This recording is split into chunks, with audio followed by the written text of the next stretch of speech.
I'm a massage therapist. That's my day job. So I was working in an office in Yorba Linda, and one of the chiropractors was Japanese, and he mentioned to me, he's like, man, you're about the size of a sumo wrestler.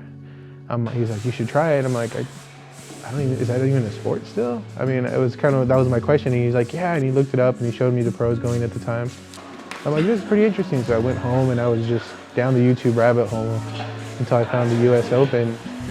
And my whole thinking the whole time was just, it was like some weekend warrior, high school gymnasium kind of stuff. And yeah, I was wrong. I mean, it's a lot of fun, but I love that we can smack each other in the face basically and just hit each other as hard as we can. We'll turn around and go, hey man, you wanna go get something to eat? And after practice, we're all meeting somewhere to go get something to eat. Whether we just, half of us have bloody noses or just scuffed up or anything, it's, all right, cool, we're all good? All right, let's go eat something. So it's definitely the community that's kept me in the sport, because it's just a fantastic community. How you doing, my friend? Doing good. Sumo's family. Yeah, Sumo's family. It feels like it's another family.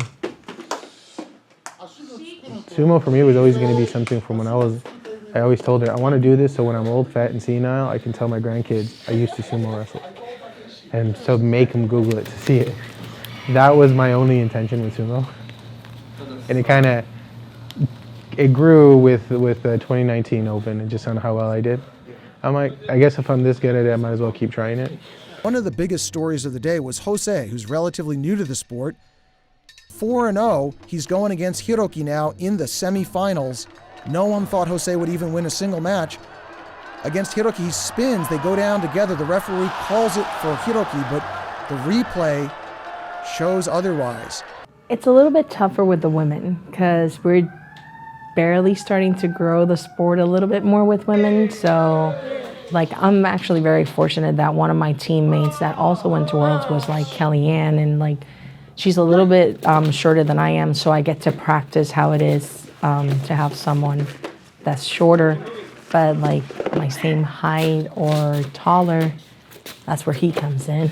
So I gotta be practicing and be on my toes the entire time just to see what he's gonna come up with. But it's very interesting. Everyone has their own style of sumo, their own techniques. So you never know what they're gonna do. Like, we have a teammate, Joe.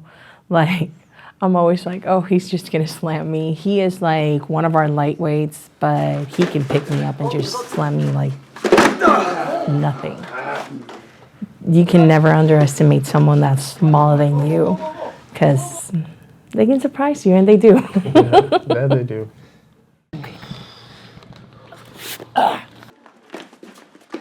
Yeah, I know. Everyone's so surprised. Like, when it comes to the Open, everyone's like, I didn't know they had middleweights or lightweights. I'm like, yeah, and they're super fast, and they're your technical. They're your guys who are going to have amazing throws, and they're going to pick people up and stuff.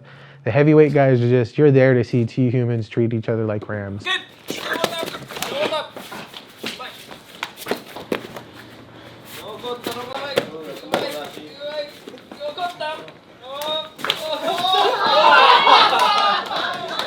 That's it? All right, let's do it again.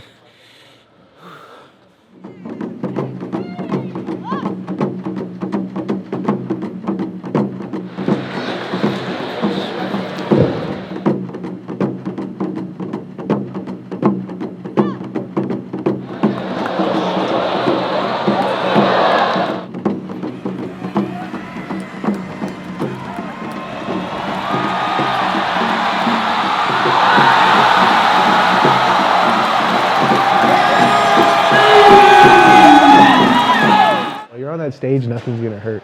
It's once you get back here, it's when you're gonna start to feel injuries. And very much so, when I got to the back, people told me, hey, you're bleeding, hey, your back's scratched up, and I'm like, I can't even feel it.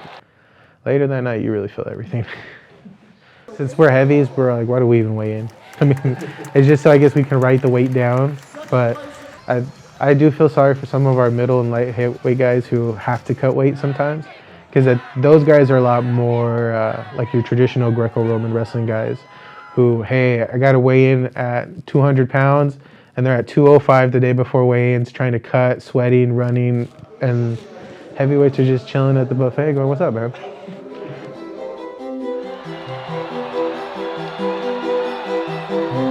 Byamba, he is the biggest Japanese recorded citizen in history.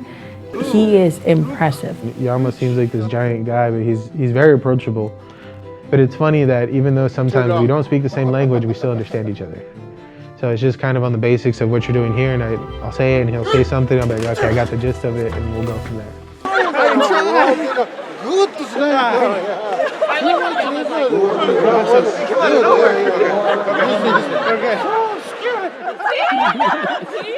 Because it's funny, when we told people we were moving, I think I was probably just as nervous to tell the sumo family as I was to tell my real family. We personally, we will be moving to Puerto Rico, and that's one of the things that we're planning to do, just to start, like, if we're able, a sumo federation or a club out there, get more people interested. It's a really good community. Like, yes, you're doing a sport, but it's still something that you care about the people that you're there with. They really do become family. Like, you get to know them, even though it's at a tournament. Everyone's so happy to see each other, just to spend time with one another. And yes, that's the type of a place that I want to be, a sports that I want to do, and the people that I want to hang out with. That's why I always tell her, your weird matches my weird, that's why we're married. That's what it is. So, that's it. If you can find somebody to match your weird, it's pretty fun.